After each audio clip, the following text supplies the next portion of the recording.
The बहुजन आवाज।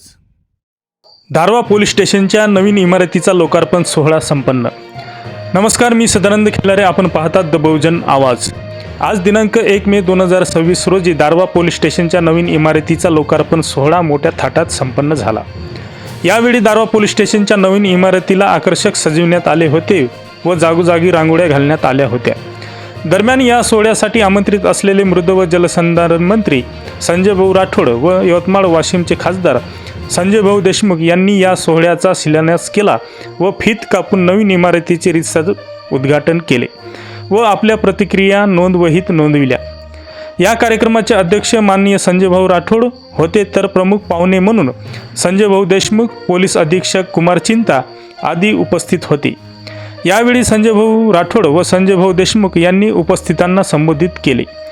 शेवटी उपस्थितांसाठी police station दारवाच्या वतीने भोजनाचा कार्यक्रम आयोजित केला होता।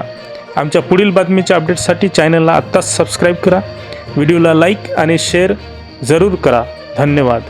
आमदार सर्व सदस्य आहेत, जिल्ह्याचे आम्ही सर्व लोकप्रतिनिधी जेव्हा बसतो तेव्हा चर्चा करतो की यवतमाळ जिल्ह्यातल्या पोलीस प्रशासनातल्या सर्व इमारती चांगल्या झाल्या पाहिजे। आणि ही सुरुवात जेव्हा यवतमाळचं पोलीस स्टेशन जे मुख्य पोलीस स्टेशन आहे तिथून सुरुवात झाली, नंतर अवधूतवाडी पोलीस स्टेशनमधून सुरुवात झाली, आता वडगाव जंगल म्हणून पोलीस स्टेशन आहे त्याचे सुद्धा इमारतीच्या बांधकामासाठी पैसे दिले, त्यानंतर दारवा आहे, मला वाटते लोहारा सुद्धा आहे। तर अशा या सर्व गोष्टीसाठी आज जिल्हा नियोजन समितीमधून आम्ही या ठिकाणी निधी देण्याचं काम केलेलं आहे।